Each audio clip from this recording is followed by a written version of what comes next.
Hello, AI passengers. Jump on in. You won't want to miss today's episode, which features Eric Pulier, an entrepreneur, investor, and author dedicated to ensuring the ethical development of exponential technology with humanity top of mind. Here's what's to come on today's journey. Find out how the FII Institute has brought together a coalition of the world's greatest experts to pave the safe development of AI worldwide, and how today's guest went from tech enthusiast to leading one of the most innovative platforms in the Web3 space to a leader in artificial intelligence. Lastly, delve into what adventure in Paris and Ibiza made our guest feel most alive recently. All this and more, so take your seat. Welcome aboard the Edge of AI podcast. Snap into your safety belt and prepare to explore the depths of the rapidly expanding AI universe. Each episode is a dispatch featuring hyper-relevant reports from the pilots, pioneers, and passengers aboard the AI rocket ship. We explore the latest use cases and developments in AI, hear from experts building tech, and learn how this disruptive force is transforming industries and society.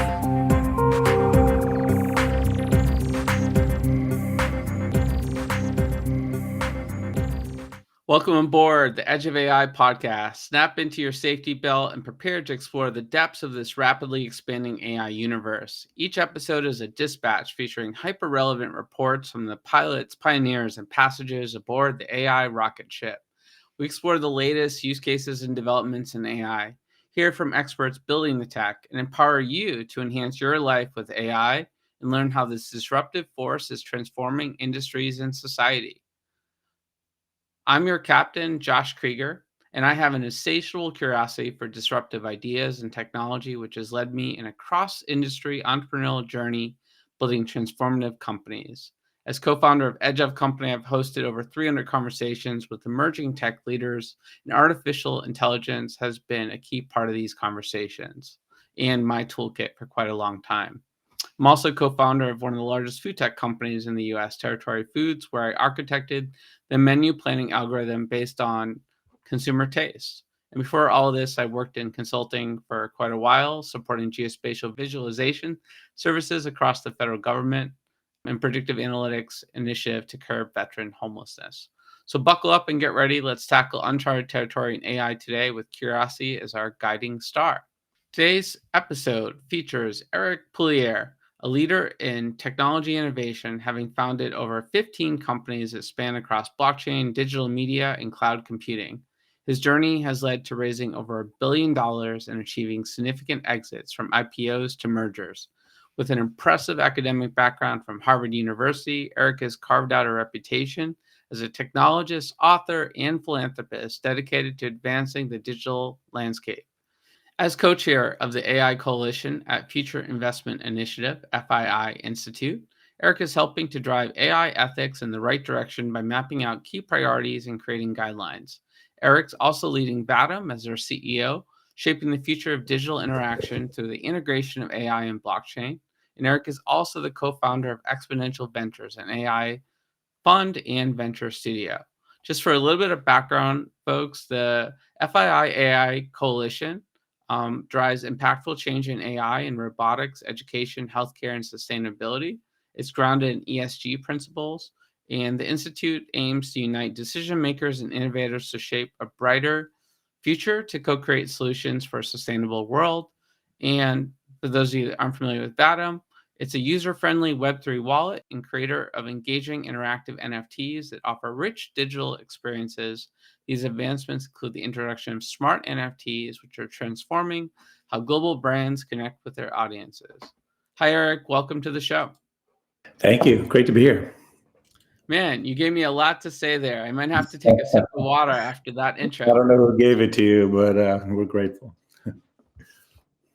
Well, we've really had a chance to get to know each other in the Venice Beach sort of tech corridor and globally over the last few years. And, it's a true honor to have you on the show and get into, a topic that you know well, which is this sort of intersection of all these emerging technologies.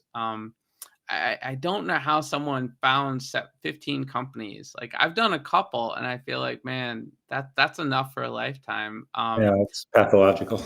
Yeah. At what point in your career did AI and machine learning enter the picture? Oh, wow. I would have to say that I can't remember a time when it wasn't in the picture. Of course, there's been so many twists and turns and levels of realness to the dream that is continuing now on this exponential curve. But I remember back, gosh, I don't. It's my earliest days when I was in fourth grade, probably 10 years old. My father was one of the first people to bring home a computer that was small enough to fit in the home. It was a Sol 20 8080 processor. And it was, I remember the OS was CPM. We were just learning the very basics of what does this thing even do with a little tape, that you would record on. And one of the first programs that I saw that actually blew my mind, that made me think like, what's going on in there, was this thing called Eliza, which I think was actually invented maybe even a year or two before I was born. It was very simple. I don't know the exact mechanism, but it's the equivalent of probably if-then statements and repeating back to you. As kind of Rogerian psychotherapist model, where it would say, "Oh, that's interesting that you said so and so. What did you mean by that?" But it wasn't extremely insightful or had any idea what you were writing, but it tricked you even then. Well, I mean, the Turing test was miles into the future, but it was mind-boggling. And from that moment on, I've always been I would say, an enthusiast. Wow. Yeah, so it's pretty much embedded in your DNA at this point. Yeah.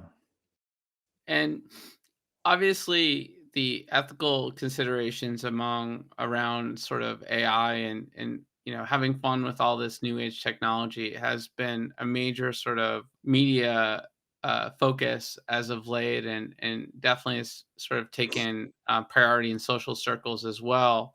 I am curious, like, when did this sort of the ethical considerations around AI become top of mind for you, and what made you decide to jump into this role at FII?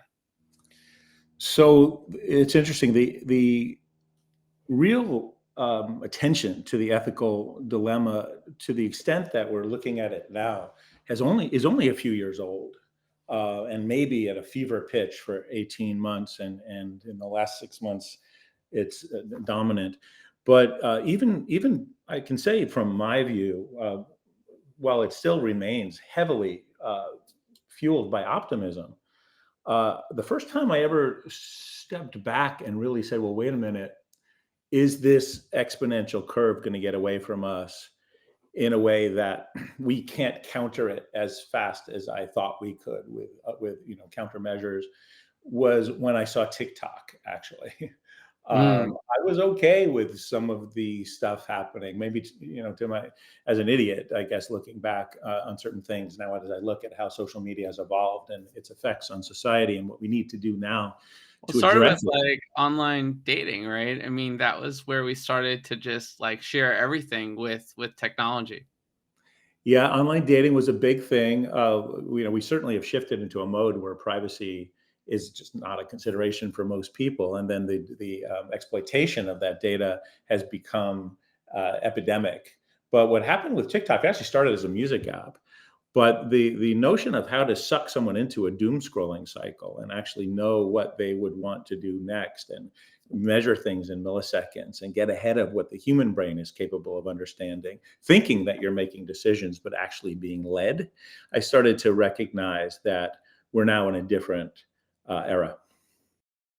Yeah, that makes sense, and I guess part of that realization is that for whatever reason, we as humans are drawn toward negative sentiment, not positive sentiment, right? And a lot of the content consumption that our sort of Neanderthal brains sort of choose to click on happens to be a little bit more on the negative side, and that, of course, leads to sort of other implications from there. Absolutely. And Peter Diamandis, my friend and partner, famously calls the CNN the crisis news network.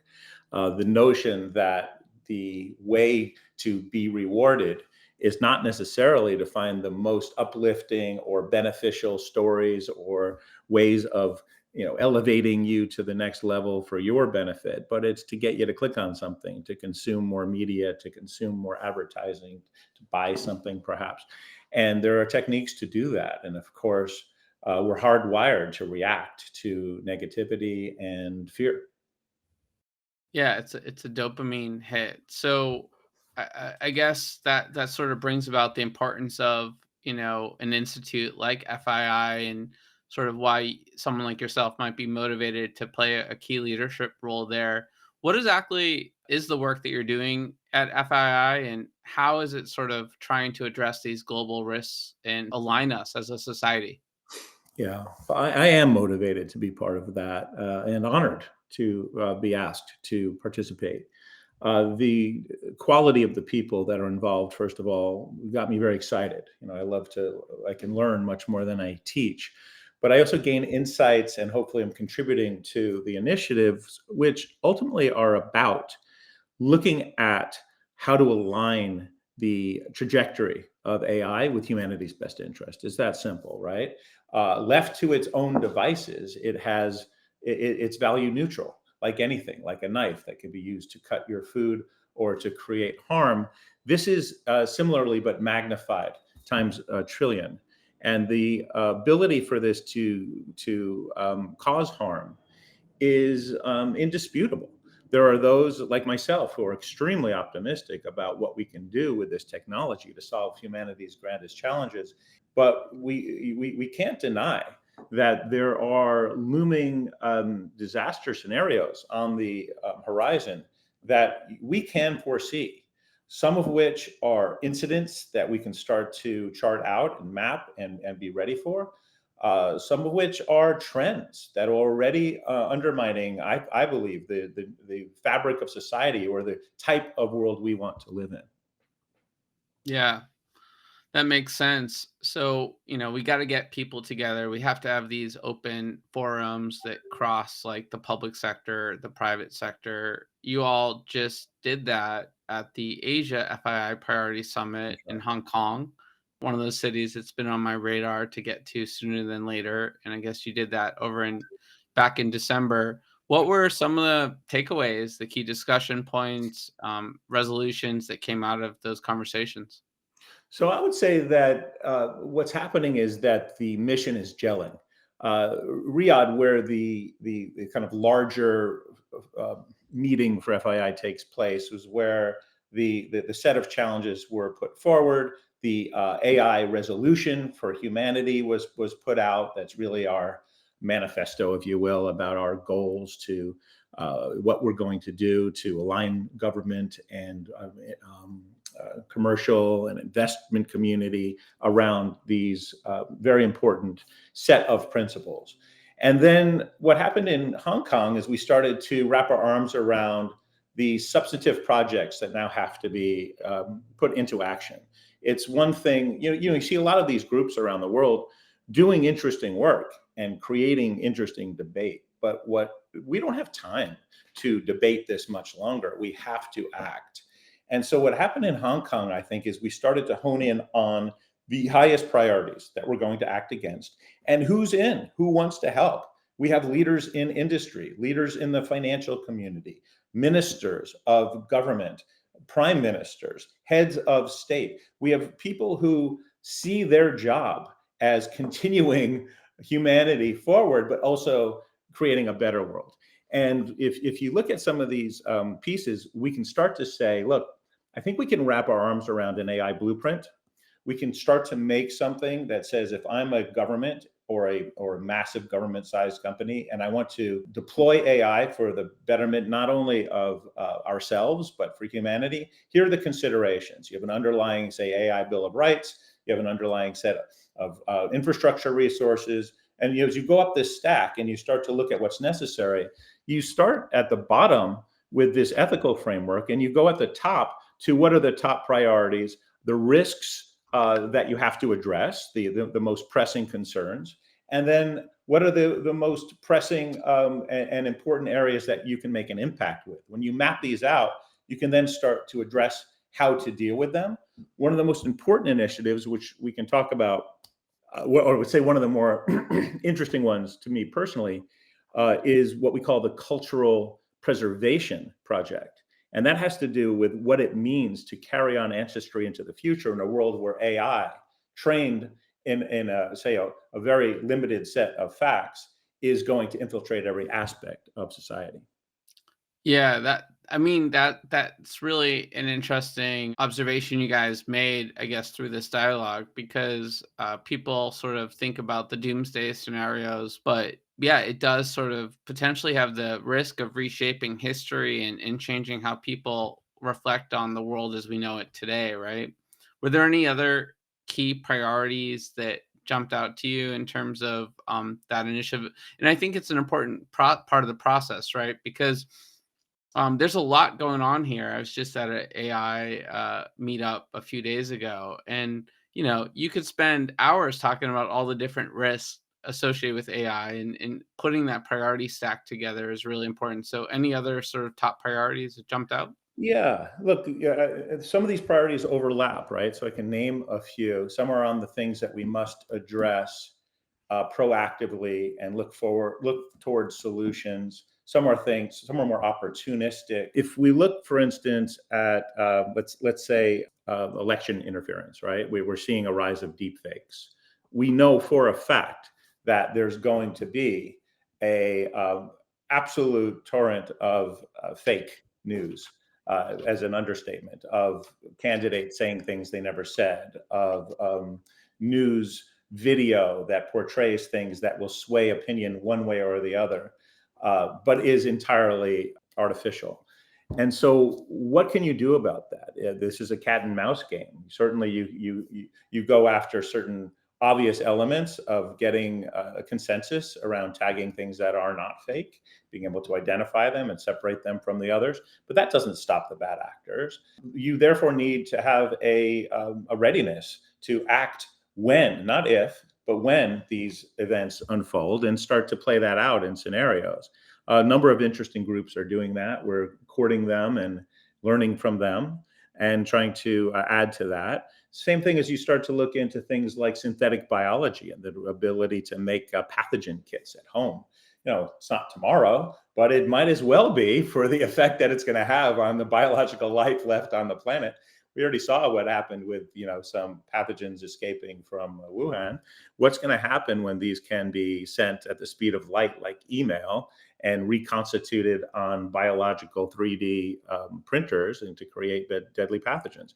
We're going to end up with, a set of countermeasures and anticipatory actions that must be understood now. And this is part of the work. It's important work. I think it's very rare to find somebody in a position of influence or power that spends time on this subject that doesn't want to get involved.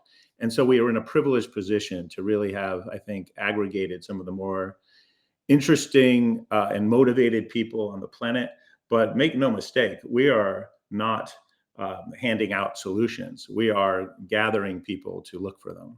Yeah, it's not, these aren't problems that can get solved overnight. And, just what you've brought up makes me think about like cyber security and cyber crime and sort of nefarious actors in terms of global power, and how that could sort of be impacted by this mix of these different industries advancing at the same time. It's not just the advancement of AI, it's how that converges with the advancement of weapons technology and the advancement of biological sort of technology, like you mentioned. And you combine all that together, and you get an incredible amount of opportunity and an incredible amount of new risk in for humanity, right? No, you absolutely do. I mean, just think about, well, just reacting to what you just said. The weaponization of LLMs is staggering, and it's not. This is not a big leap. Like, we have several leaps to go before the 3D kits are printing DNA, and you can see it happening, and you can see things that we're going to have to address. But right now, today, the ability for a kid in their basement to start to manipulate an LLM to go out on a phishing attack at scale, and to convince you as a susceptible person to any type of friendship interest or human connection bait, you're going to fall into a trap that is far more dangerous than ever before. And by the way, because these things can be done cheaply and at scale on low cost ubiquitous networks, you can afford to do it wrong and then through an evolutionary process get better and better at it with these algorithms until some small but meaningful percentage of everyone it touches, it's sucking dollars out of and destroying lives in the wake. This is going to happen today. What you just brought up makes me sort of think about that ridiculous reality TV show Catfish, and like the ability of all of us to be catfished in a number of ways that we couldn't have even have imagined, right? Like my Instagram account has been catfished several times, and it's an annoyance. But when this AI and my friends just, they know pretty quickly this is not a real person. Hey, I reported this, imposter profile. But what happens when, people can catfish you in a profoundly realistic way and get people to like, take a drive across the country, or just, distract them from their work and what they care about. It could be a very muddy, convoluted reality that we all live in. Yeah, it really can. So for every positive application, and there are many. I mean, the positive applications. We're focusing on some of the risks because that's part of our job is to identify them and to try to get ahead of them. But we don't want to overemphasize that at the risk of forgetting that these technologies are enormously powerful for so many things that can actually elevate us, that can bring billions of people out of poverty, that can create wide scale educational increases at a rate that we've never seen before, and change the way that medicines are discovered and built, and personalized healthcare is delivered. And the list goes on of the kind of mind-boggling benefits to humanity we're starting to see and we can imagine in the coming years. At the same time, this power, this hammer, is going to be used in these other ways, as you correctly point out. And some of these are perhaps not widely understood because some of them are big bang problems, like, oh my gosh, this virus just got released, or this weakness in the global financial system has now been identified, and there's some massive calamitous things that you can look at and start to prepare for. But there's something else, this analogy of boiling the frog, where the frog will stay in the pot as you rise the heat. If you obviously turn it right on, it'll hop out. But if you rise very slowly, the frog hangs out and then naturally boils itself to death. Well, this is what's happening with some of the more insidious and problematic aspects of this, especially when it comes for these AIs to now converse in human language and become better and better at simulating humans, creating certain types of emotional relationships and connections that are going to take us even farther down the path that I think a lot of us think is problematic. So Instagram, TikTok, some of these seemingly innocuous at first fun apps that were social actually created widespread disconnection, widespread depression, widespread loneliness, a sense of feeling empty inside. And very subtly at first, and then as an epidemic. And here we have an opportunity to say, well, how do we apply these technologies to reverse that trend, to bring people together? But make no mistake, at the same time as this is happening, as we're envisioning this and trying to build new systems that maybe have a different outcome, the forces of capitalism, not just fraud, not just bad actors, but pure money-seeking behemoths, are preying increasingly with the assistance of advanced AI to create emotional connections with people, which further disconnect us from what is most important to create purposeful, meaningful lives. So I hear what you're saying about sort of this the implications of AI and its ability to control and direct human attention. And we talked about this sort of before the podcast, and it got me thinking about it for the last few days. And actually, I went to another event and sort of brought it up to a pretty interesting group of folks. And their reaction was surprising to me, which is, aren't we giving sort of technology more credit than credit is due? Where maybe this is just sort of a broader societal trend, and it doesn't matter what technology we integrate into the conversation.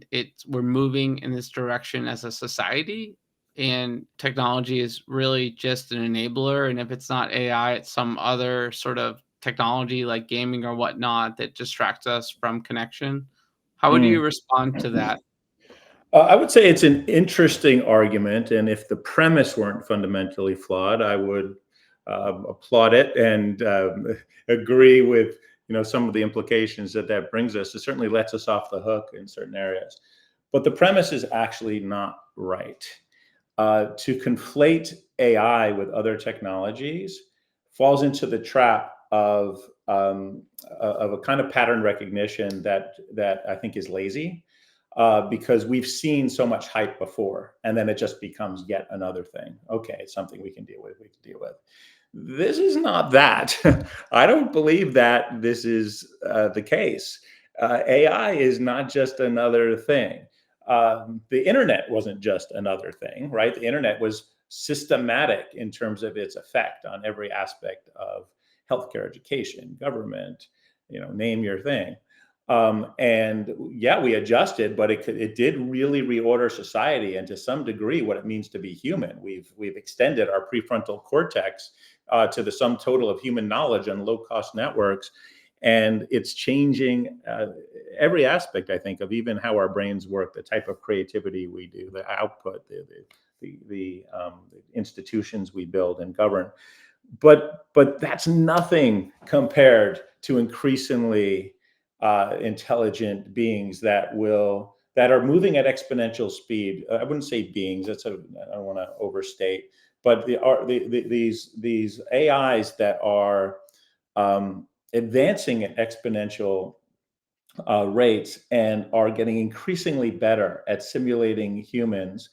And even if they're not simulating humans, at doing things that humans can do, the notion of AGI, of being able to actually do better than most people, most things that have economic value, is a very, very real deal here. This is not business as usual. I mean, Sundar Pichai from Google likens it to the invention of fire. I don't know if I go that far, but I don't think it's that wrong. I mean, we're talking about changing every aspect of our economy and how we interact with the world around us. Now, here's the most important thing that I would contest, or at least I would ask people to think about in what you just said. We are biologically wired to connect. That's where we find our most important nourishment for the soul, if you will, for what makes us human, for what gives us purpose. And the less we connect, you can still function. You can still be, increasingly robotically and increasingly maniacally, you can function, but you can't function happily. You can't function well, where well is defined as having the ground under your feet and living your best life. And what happens with these bots is they're creating false connection. That's where we already are, right? You're creating friends, this empty 0-calorie diet that's starving you to death. And you look up and you say, oh, I got all these friends. Why do I feel so lonely? But now imagine that these friends are not just these, FOMO pictures of people on beaches, outwitting you, and ads outwitting you, et cetera. But they're actual beings that are creating an emotional connection, that are getting smarter and less lazy than actual friends, and smarter and less lazy than actual romantic connections, drawing you in to the point where you are helpless to do anything but connect deeper and deeper. That type of connection draws you farther away from what matters most. What matters most is our biological affinity to be attracted to the natural world and to the other biological elements in this world. That's why, and I just want to be clear about that. That's why no matter how smart AIs get and how much like humans they are, it's great for efficiency and it's great for many things, even creativity and to give you superpowers. It's not going to be great for human connection. It's not going to be great for connection to nature because they're not human. They're not Yeah, biological. They're not it's natural. And they create a trend that, in effect, is ripping us apart. And our only hope is to recognize that, not take it lightly. Oh, it's just another thing. It's actually an accelerator of the negative aspects of the technology revolution. And to step back, turn off your screen sometime, go for a walk, hold hands, stare in someone's eyes, don't look away, kiss longer, like you mean it, like your yeah. life depends on it, because it does. Wow. Yeah, it's sort of like the pursuit of perfection incarnated, right? Like we want the perfect car, the perfect mate, the perfect vacation, the perfect job. But if AI gives it to us, the game is over and we're going to feel more empty than we've ever felt in our entire lives. Yeah, yeah, there's no doubt about that. And it's boiling that frog. Uh, Getting back to I would say almost like a base upon which we can build again, a human-centric view, not only for the present, but for how we're designing the future. That is a choice. And it's a choice that isn't necessarily solved just with better tech or countermeasures. Human connection must rise to the top. And there's no app for that. There's no app for that. Yeah.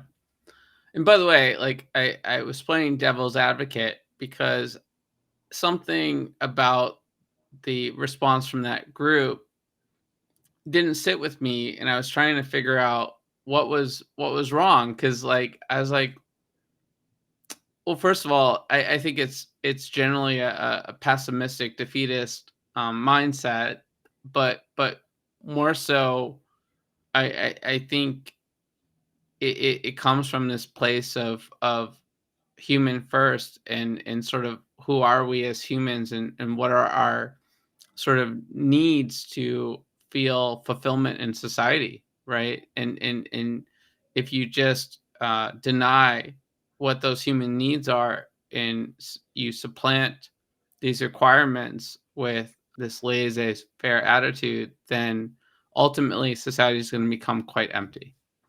That's right. There's a massive difference between enhancement and replacement. Enhancement is fantastic. Yeah, what an amazing world we're about to step into. The abilities that we're going to have to augment us to become musicians and singers and poets, not just cheating, not plagiarizing, not lazily handing off, our expression to a bot, but giving us these superpowers that allow us to fulfill the best part of ourselves, to enhance our creativity, to even join together to create communal works of art and find ways to laugh together and build together. There's wonderful augmentations that are coming to what it means to be human, but it doesn't replace the human. It will in society, by the way. It will in jobs. We do have a major thing we have to deal with. We're going to wipe out something like 40% of all the current jobs. I mean, it's probably an understatement by a large number, but that's a different topic. It's an important topic, but it's a different one. We have to address replacing the old jobs with the new, and what we're going to do in that gap and that interim to make sure that we minimize suffering and maximize the potential of people to gain all the benefits of this new society we're building. At the same time, we have to make a statement. I've often noted that if I were to give you a a poem and tell you that it was written by a bot, and give a control group, maybe an experimental versus control group, as the same poem, and tell them it was written by a human with a backstory and pain and joy and a narrative associated with what it meant to get there as a biological being, the entire experience of that very same poem is different, simply because it's human. There's no difference in the output. Humanness matters because it does. If you base your next generation of society on that premise, I think we're going to have the opportunity to marshal these astounding forces to our collective benefit. Let's shift a little bit to sort of the how. So you prioritize the risks, you get the right folks together, then it comes down to execution time and mitigating these risks as much as possible. It seems complicated in terms of what aspects of that execution phase happen at a global level versus a country level versus a local jurisdictional level. How should these things actually come to be? And to what extent does that depend upon the industry, whether or not it's more public sector focused or private sector weighted? This is definitely a public-private partnership matter. Those who go too far on either side, I think, are not thinking this through clearly. This is a highly nuanced, not easy, but doable problem, or challenge to address. We have on one side those who will push for massive and fast regulation at the expense of the need for coalitions of the willing, if you will. That makes no sense. The governments don't have enough information yet to regulate effectively. And even if they did, who's really driving them? And are they suspect? Remember, regulation tends to be written not by the regulators or the government officials, but by the lobbyists and those who direct them to regulate. And what are they going to regulate? Whatever is best for them. They're going to start to say, oh, this is too dangerous. Like, don't release open source. Well, guess who doesn't want to release open source? The closed source guys, right? Why? Oh, it's too dangerous. Come on now. The messenger and the message are too intertwined to allow that to run off. And suddenly you have laws that stifle creativity and enforce the status quo before an even new status quo has been effectively allowed to emerge. It's not right. We have these situations where getting every country to agree to the same policies is virtually impossible, right? And unlike something like NATO, where you don't have everyone on board, but you have most people on board, in this case, the technology runs amok if one party is not sort of playing by the same set of rules. So is this a global governance issue? Is this something where countries should and can make some of these decisions independent of other countries? Yes, you have to. There is no such thing as global governance, and there's no such thing as global ethics, even. Like, you'd think that there's some basic human rights that we all agree on. Nope. Turns out it's not the case. Now, there are groups that have like-minded objectives that can and should collaborate. And in fact, they are and we are. And I think that that's part of the beauty of the FII's role, is it doesn't just meet once a year, right? It met in Riyadh. We did Hong Kong. We're doing Miami next week. We'll go to South America. We'll go to Africa, et cetera. But what it does by having its frequency of meetings and the nature of the people that are coming together and its neutrality to a certain degree, it can bring together those who have at least a set of shared principles to say, we care enough about this to collaborate. At the same time, it can encourage a set of non-regulatory frameworks where people willingly sign up for and maybe get incentives within their government to abide by rules that will allow us to make proper decisions. Sometimes people don't even know if bias has seeped into their AIs that are driving their curriculum of their educational system. Well, how do you test for bias? How do you know what's happening? That's super important. So these things, need to come from both sides, and some things are actual private-public partnerships from the beginning. Like take the cultural preservation program. This is what I like to call the New Deal. The New Deal in America was, let's take some capital and put people to work to improve the economy. We'll build bridges, we'll build roads, we'll build tunnels, we'll build infrastructure that will help the community and help the economy. The new infrastructure, the New Deal, is cultural preservation. We now need to take that capital and, instead of just building physical infrastructure, build the underpinnings of preserving ancestry into the future, of going to the people, the older people perhaps even, and getting their recipes, their bedtime stories, their narratives, the patterns on their walls, the multimodal input that we can get from observing them into a safe and secure local model. A model that's so local might even be on their own cell phone and then aggregated into a local model for the community. You have to have a local model for the community, or the norms and practices and standards and culture and flavor of your culture is going to be wiped out. You're going to be thought of as like a sitcom version, if at all noticed by the AIs. What's interesting, when you do a search in Google, you'll get a messy set of returns, but people even now barely go past the first page to get a whole bunch of things. Imagine if you're asking something and you don't even get that, you just get an answer. Okay, tell me about rugs in Morocco, tell me about bedtime stories here, tell me about hiccup cures here. It'll be whatever it knows. It's just because it's wrong doesn't mean it's not certain. And you're just going to be run over as a society if you don't start to preserve what you hold dear now. So every country in the world is going to embark on something like this, and we can encourage these groups to collaborate. We can give roadmaps for how to do it.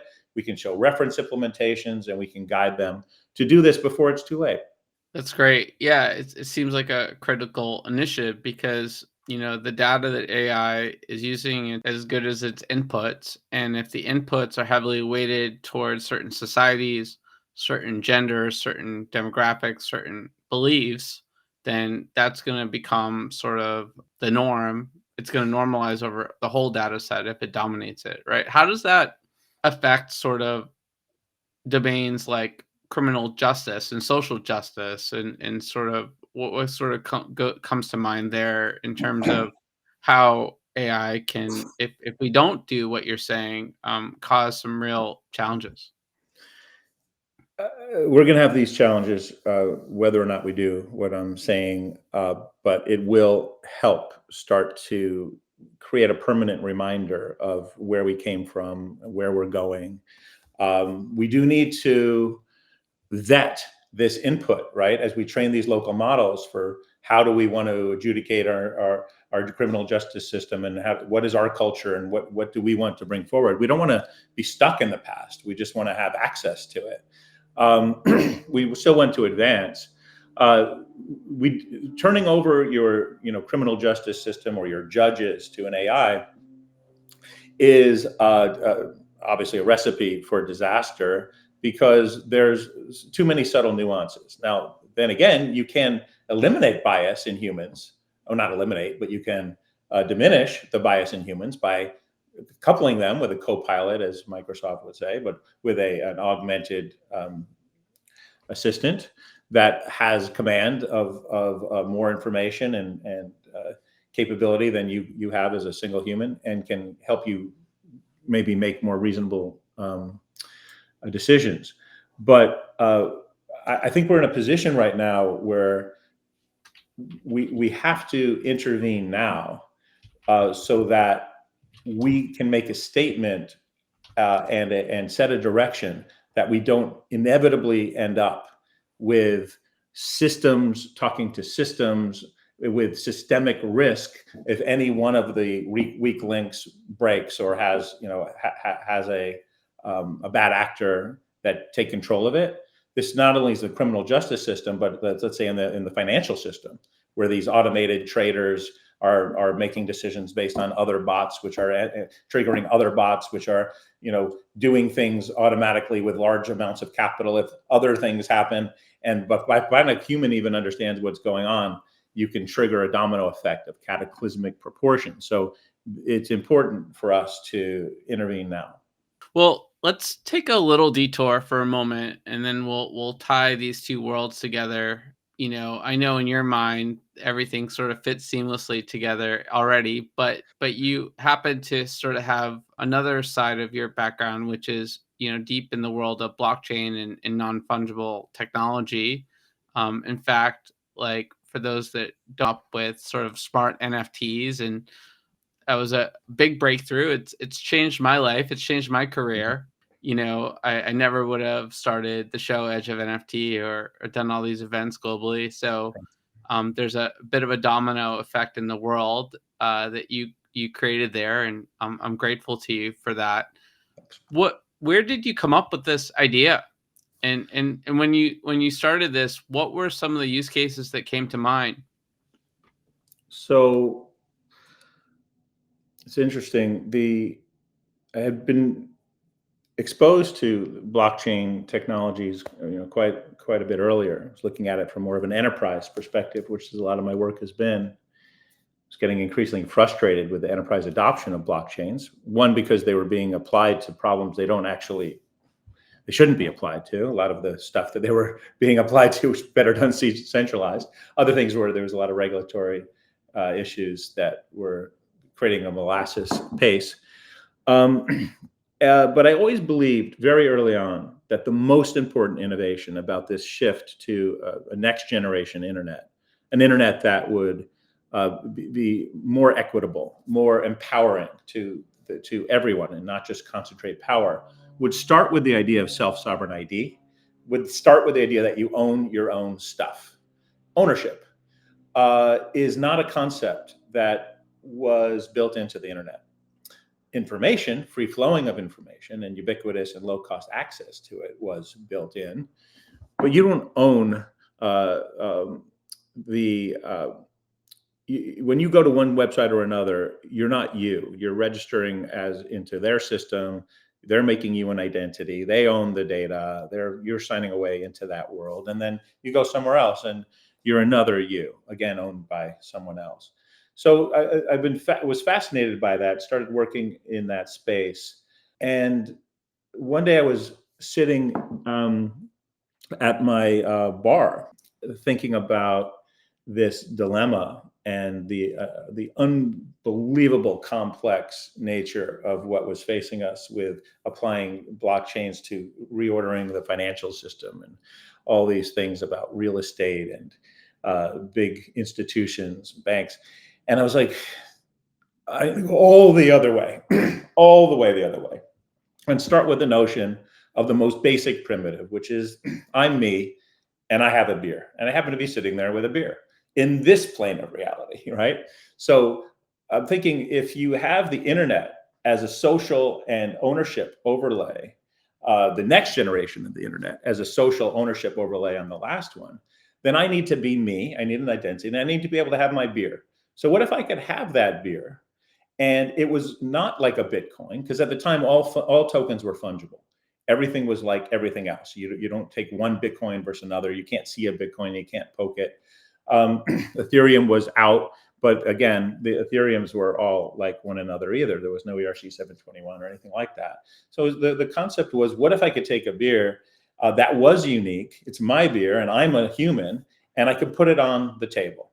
And now I didn't have it anymore because I'm still here, but the beer is now in the table and it can be seen in augmented reality. Somebody else could pick it up and now they have it. So something that I owned went to someone else, and then they could give me a real beer, i.e. a physical beer. So this idea that suddenly a digital object could have physical properties, could be unique in and of itself, and retain its value as it moved from person to person or from person to business, and then could be magical, programmable, could change state. The beer could burst into confetti if the Lakers got over 100 points and turn into a taco, or if it was left out too long and didn't get picked up by someone, it could start to get warm and lose its value. It's just a programmable mini object, but it has the advantage on a blockchain of being uniquely identifiable, traceable, and scarce. You now have what I believed at the time would be a revolution in the nature of human engagement. If I give you something, then you are someone in the system. You are someone with something. And if you put in the right permissions and allow me to connect to you, you now have a direct conduit of communication. If Budweiser gave you that beer and you said, "Thank you, Budweiser," and they said, "Don't worry about it. You want another, or you want to talk?" You can say yes. You don't have to ask permission for these intermediaries anymore to talk to your own customers, to talk to your own audiences, to talk to your own fans. You can now emerge with a economy of value instead of annoyance. So my belief was, if we could lay down that system, advertising would go away, replaced with a new value-based economy, and digital objects will become one of the most prevalent form of communication, and the most powerful communication medium in the history of humanity would then become the wallet, your representation of your identity and your ability to decide personally who you want to interact with and when. And that was the beginning of what we then called Vatom. So everyone thought that NFT was too geeky a word, like non-fungible token, like no one's going to get what that even is. I'm certainly believed that that would never take off, and nobody would ever call it an NFT. So when thinking about what I really wanted to see with this, I was thinking about the dissolution of the boundaries between bits and atoms, and if you could make something out of imagination that was no less real than something made out of atoms, then you'd start a revolution, and that's what we called it, the Vatom, the virtual atom, and that became the first NFT. And when was that? Early 2015. Yeah. So way back before crypto kitties, and in fact, before I even learned about blockchain, you were already thinking about, what we call these days NFTs. It's mind blowing. It's there's another sort of conversation we probably have to have on our other show, Edge of NFT. But I am curious, when you sort of look at all the use cases that have come up here since that point in time, are there any that surprise you? And are there any use cases that, when you mix with AI, that you think are sort of readily accessible in the next run of utilizing this technology? Yeah, for sure. Some things didn't surprise me or us. It was a merry band of really smart folks that came together to pursue this.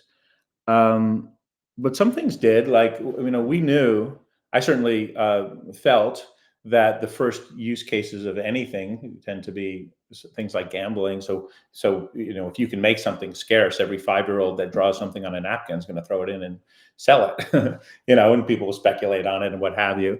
But I was never really interested in that speculative economy so much. Sure, it's good if you have to, if you own something, you have to have the right to sell it.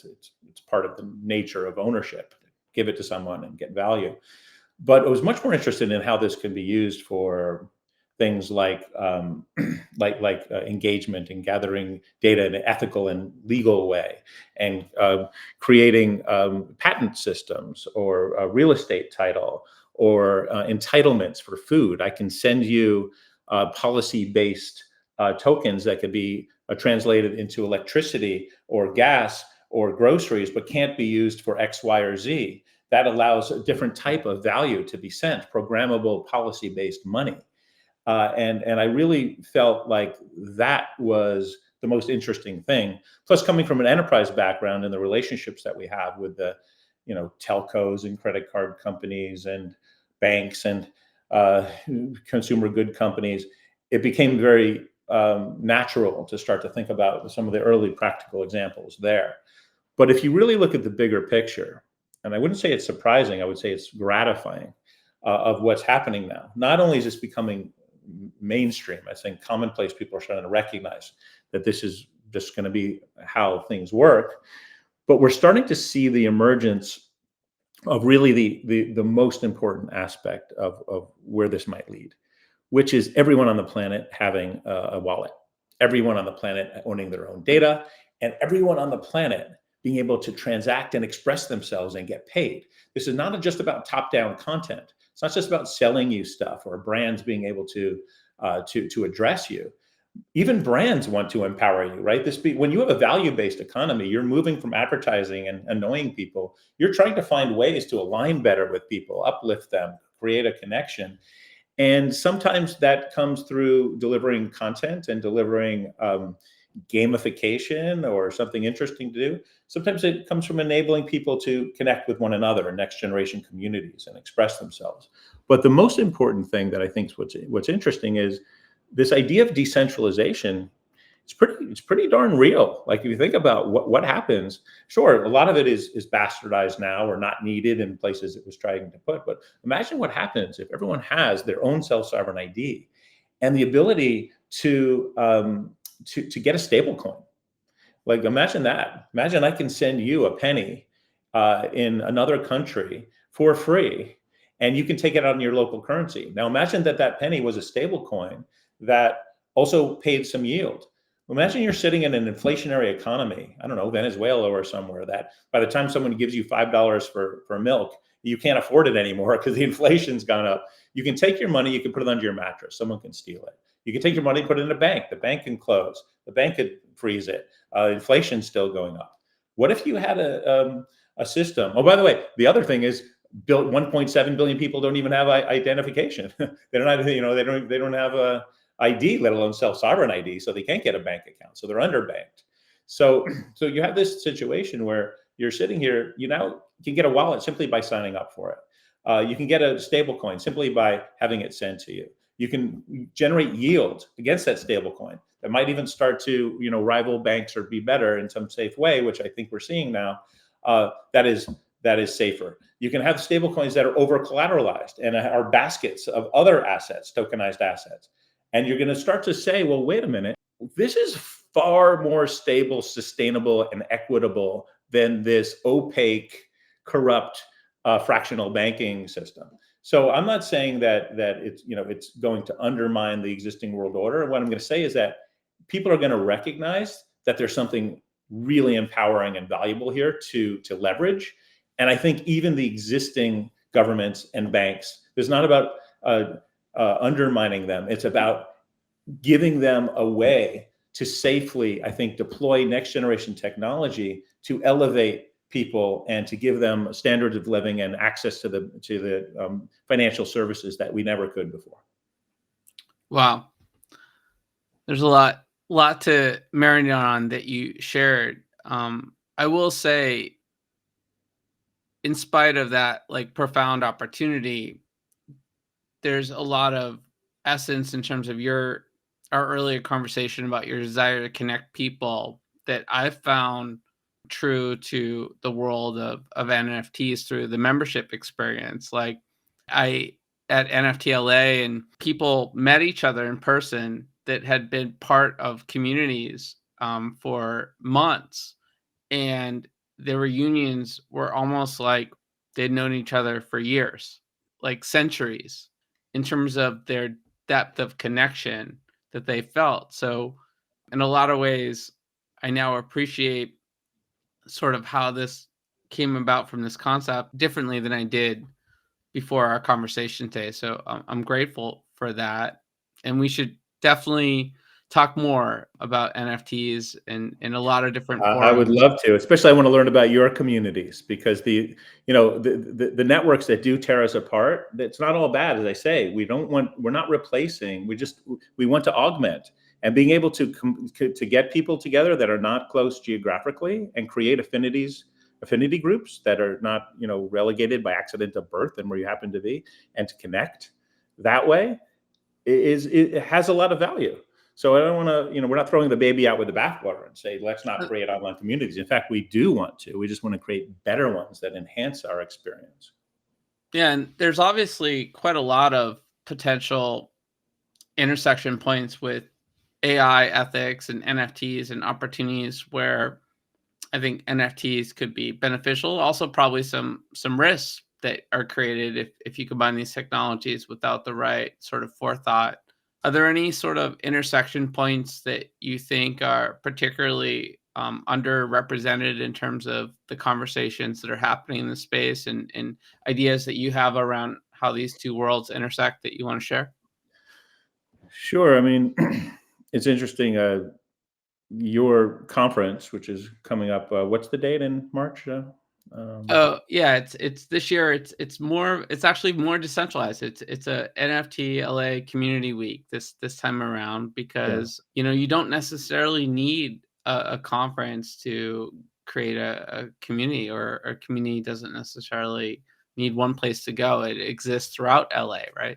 Yeah, yeah, it does. And I think for those of you in town, we'll be hosting a gathering at Batham House and talking about that. And I think we'll make some announcements there that maybe answer your question a little better about how some of these technologies are coming together. Because we've had some insights that are, I think, no less profound or interesting than the first NFTs that we can start to bring to the communities and ask people to play with. Like all these things, the value isn't in the idea, it's in the execution, it's in the people that come together to explore it and bring it to life. And really appreciative of what you've done for the LA community, and I'd like to contribute to that. And so we'll make some announcements and throw some things out there. So just a little teaser for that one. And I think the other thing that you're going to see in the coming months is a real adoption by the mainstream groups. The companies that typically put their toe in the water for quite some time before it just becomes part of how they work. I remember when I was asking everyone to get a website, they're like, why would I want a website? I've got a brochure, I got a TV commercial. Eventually, no one asked, why would I want a website? They asked, how do I get a better one? Well, the same thing's happening with these technologies, and the convergence of these technologies for practical purposes is now hitting a tipping point where people aren't asking like, well, should I do it? They're asking, how do I do it better? How do I make it effective? How does it affect the bottom line? How do I do it ethically? And so what you're going to see in the coming months are things like grocery stores that are going to be able to accept NFTs. You're going to see, large banks that are going to be able to use these for loyalty systems, and automotive companies and organizations, even, believe it or not, even segments of governments are going to be not just looking at how do they stop bad actors, but how do they empower good ones. We're at a tipping point where this technology has gone through an experimentation phase, and now we're going into an implementation phase. Well, very exciting. And this has been a really incredible conversation. We have another segment I want to transition to, and we'll try to be swift with it because there's a lot to unpack in our earlier conversation and want to cut off the dialogue. But if you're up for it, we'll do AI Wants to Know. Sound good? Sure. NFTLA returns as an inclusive week of community events throughout LA, celebrating the outer edge of innovation. Builders be building. There's so much energy colliding around gaming, AI, generative art, the metaverse, decentralized social, and the future of entertainment. If you want to be in the mix, including the official free NFTLA celebration, visit outeredge.live to subscribe for your updates and RSVP.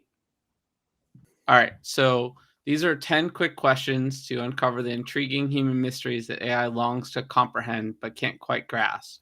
It's a snack break in our journey, so keep the answers quick, but the safety belt sign is off. So it feels right, we can occasionally roam about the cabin exploring more. First question. What's the first thing you ever remember being proud of? I think my first omelet that I was able to flip without flopping it over and ripping it, that really perfect. Just remember the beauty of the edges. It's quite extraordinary. The French omelet. It's a remarkable thing. What do you need help with that you wish you didn't? Directions. If you see me wandering about after this podcast, just remind me where I live. I will I will be out in the exact opposite direction happily, but eventually I'll need a little assistance. There we go. I do have someone I'm very close to in my life with the same sort of challenge there. But, you Yeah, know, it's a handicap. what do others often look to you for help with? I would say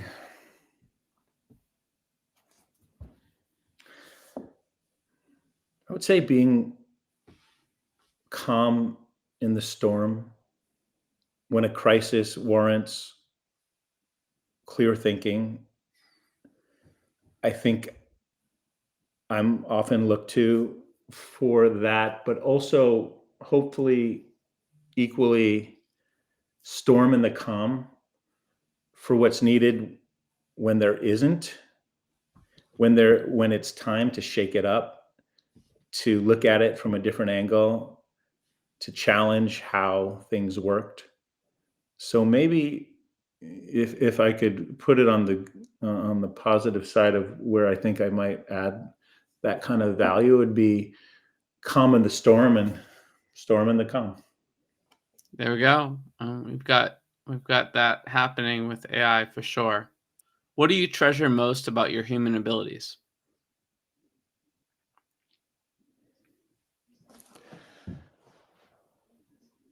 I would say compartmentalization. I don't know if that's a human ability that one's born with or one learns, but it's certainly one that I've been tested to not only learn but to hone as a necessary part of how I present in the world. Because for whatever reasons, I've often been set with a set of conflicting and ravagely burning, highly burning fires, things that need attention all at once. I started my journey as an entrepreneur building things, and was obviously, entrepreneurs always have a complex set of plates to juggle. But I found myself with, as a single parent with a 1, 3, 5, and 7-year-old, quite a few years ago, 20 years ago, and also having been the poster child for the first tech crash, having lost like $300 million in that moment. Not that I ever had it, but you know how that goes.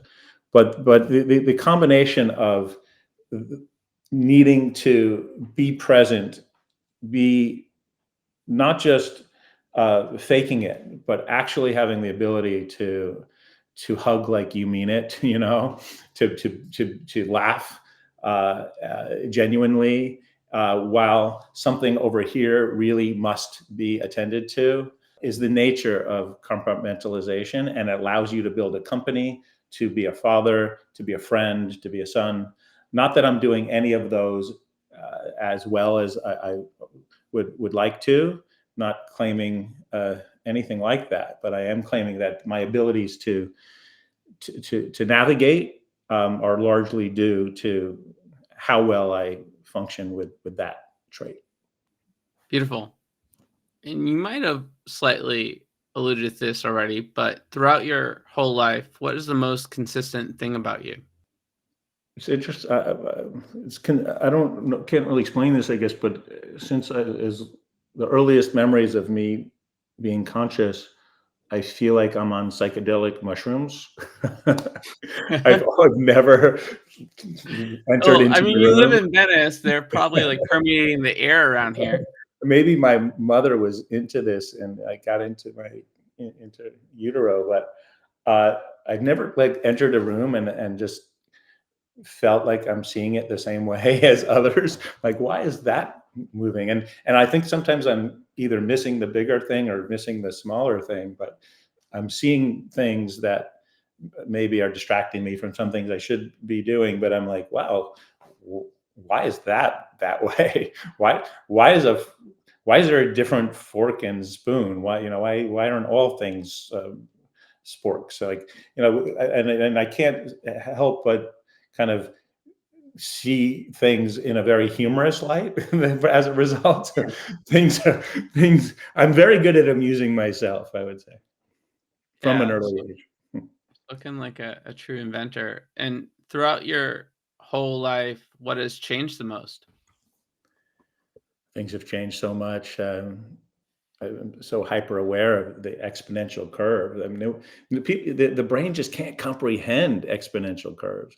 So I've been so attractive to the philosophy of Peter Diamandis early on, who taught me a lot of this, even as I read it and believed it long ago. But to figure out how to articulate this massive curve that we're on. I remember when I was in college, I can't remember who pointed this out to me. It might have been a professor or someone, but sometime when I was around 18, I realized that if you were to fold a notebook, a piece of thin notebook paper in half, it would double in width, and fold it again in half, it would double again, and then fold it again. And if mysteriously or magically you could keep folding it without the laws of physics getting in the way of its foldingness, you can kind of figure out how many folds would it take to get from here to the moon or here to the sun, right? It would get there. And then the big revelation is, and then how long would it take, how many more folds to get back after you made it all the way to the sun? And the answer is just one more. It doubles again. And that's what we don't understand about doubling. Doubling is massive. And so in my lifetime, 57 years old, I've seen this doubling. I didn't have a cell phone in college. When somebody wanted to call me, they would call, and we'd have to be by the phone. I was able to go on a walk and think about things without getting buzzed and texted and someone getting insulted because I didn't text back fast enough, or worrying, this notion of being interrupted constantly by this barrage of inputs. I believe that what's changed most, even though so much for the better, look at almost every metric of humanity, even poverty, war, all the things that news tells us is getting worse, is actually getting better. But one thing I don't believe is, and that's our EQ, our readiness and talent to connect with one another, I think is eroding in light of what's been handed to us for so many benefits. But if I could identify one of the biggest changes, I would say people's tolerance for one another in person versus electronically.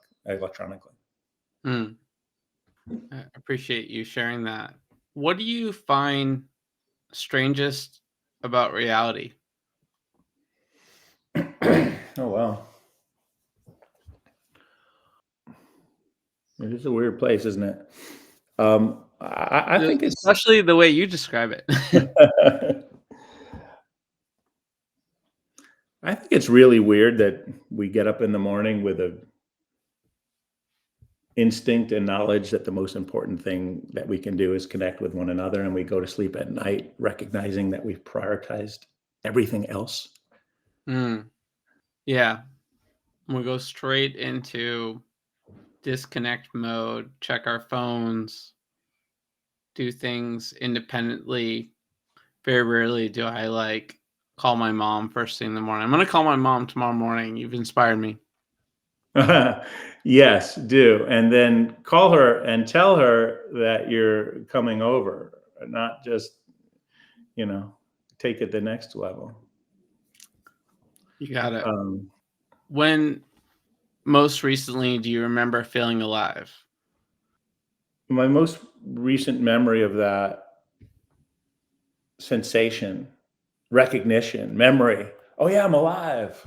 Because you forget not only you're alive, but you're this highly unlikely combination of elements that are spinning around the sun on this rock, and you're like, wow. And I'm breathing and I can feel it. Like those moments don't always come. Sometimes you're doing what you need to do. And for me, I was I had a moment because I became an empty nester recently, and I remember always, whenever I'm on a trip or whatever, trying to rush back for something or there's a crisis of some sort. And I had this moment where the dogs were at a dog walker. There's nobody back here in LA. I was out giving a talk I was actually helping Rome trying to win the World Expo 2030, competing. Ultimately, Riyadh won that, but I was just trying to make the case for what are the unique elements of Rome, and it was reminding me of this long history that we've come from of art and creativity, and what we need to do to step back to realize our ability to participate in that, not just consume it. And I kind of snapped out of it and say, wow, I'm actually talking about this stuff here in Paris. And I went, I had some friends having a birthday party in Ibiza. I went there and I jumped in the Mediterranean, and it took it the next level. I suddenly felt alive. The water rushed over me, everything tingled, my brain shifted focus. And I don't think I've been the same since. I think I've remembered that I'm alive ever since. And it's interesting because I don't think I did before. Wow. Well, thanks for sharing that intimate story. I feel alive every time I do a cold plunge, and I've been doing them more often these days. I'm a little late to the game.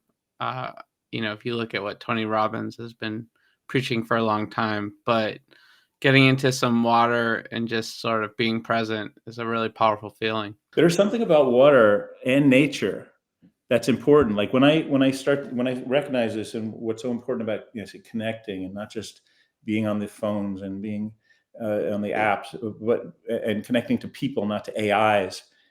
It's also connecting to nature. Like we're biologically predisposed to be part of something bigger than ourselves. We are nature. We have to remind ourselves of how we fit and feel that physically to be grounded. Right on. Just a couple more.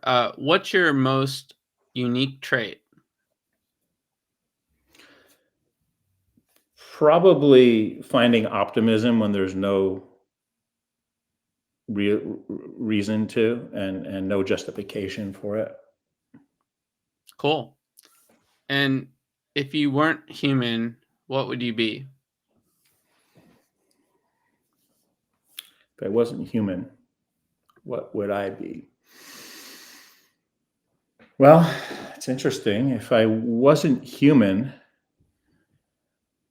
I guess I'd be the energy between us that flows through us and allows us to be creative. That's what I'd want to be. It's where we started before I was human. I think it's where I'm going after I am human. And I think if I wasn't human, I think I'd be what I was prior. This energetic, creative force that binds us. Some people might call it love, whatever you might call it. I think it's our role here to channel it for what short time we exist in this form. Yeah, I'm sort of speechless here, but that makes sense intuitively. That would be the kind of answer I expect from someone that started 15 companies and sort of created some game-changing technology, and sort of now that I've gotten to know you better on this show. So thanks for sharing that. And we normally do a bonus question. I'm gonna sort of growth hack this situation here and ask the bonus question that would be one of our next segments, since we're running short on time, and just ask you, of all the folks you've met on your AI journey, are there any particular leaders that have influenced you and had a profound impact on how you see AI in the future?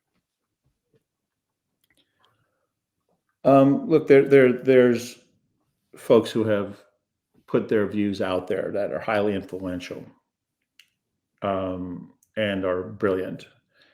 Maybe not my best friends. I'd love to know them better, but certainly I'm in awe of how they articulate some of the more important concepts. Mo Godot, I think, is a really important one. I would say Mustafa Suleiman is a really important one. I would say in my own orbit, the work that Peter Diamandis is doing, the work in bringing this out with like Abundance 360 and his work with Singularity and XPRIZE and his podcasts and the people that he's helping to bring their articulations to life. I'm finding enormously powerful and honored to partner with him and David Blunden, whose work with MIT and his focus on bringing novel talent out of MIT and out of his orbit into to have capital and to grow that. His track record is astounding, and to see the organization and the clear thinking happening there has been inspiring for me. And then there's a lot of folks in the periphery, that are working every single day to advance these things, and not just to create the foundational models, but to create the ecosystem of the practical applications that are going to affect our lives. In fact, I would say that the work on the foundational models, while important, is really got a commodity curve that's also exponential. The value is going to approach zero, even though billions are floating in now. The value is going to shift entirely to the people, not necessarily building AI, but applying it. And the list is a mile long of who I'd like to mention. So apologies to those who are hoping to hear their name, but I'll tell you, as I've said before, I'm learning a lot more than I'm teaching.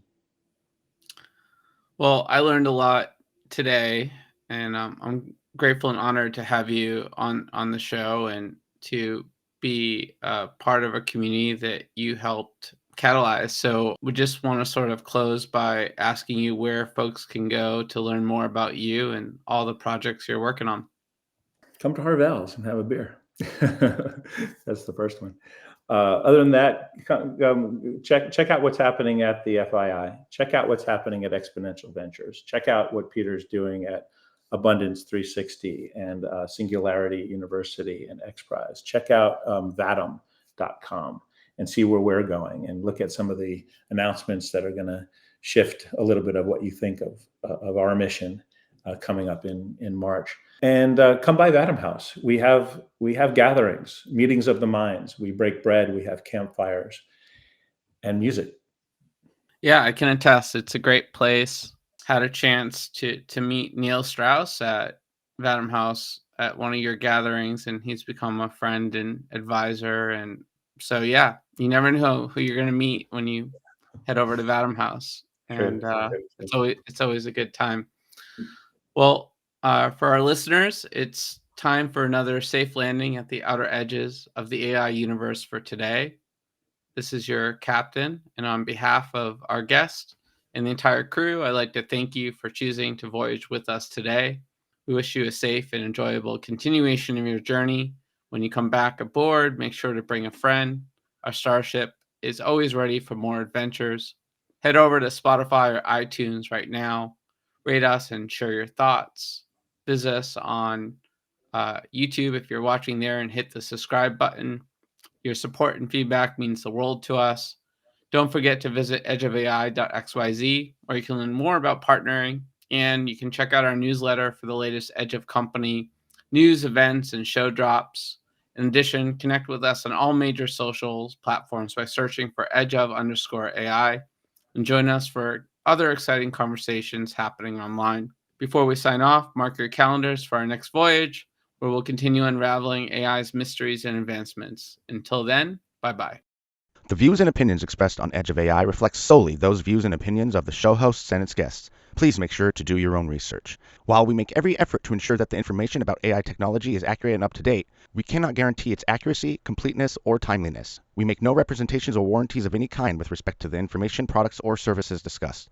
Please be aware AI may occasionally generate incorrect or misleading information and produce offensive or biased content. Under no circumstances shall we be liable for any loss or damage, including, without limitation, indirect or consequential loss or damage, or any loss or damage arising from loss of data or profits arising out of or in connection with the use of technology discussed on our podcast. Additionally, our show is not financial advice. You understand that you are using any and all information available on or through this podcast at your own risk.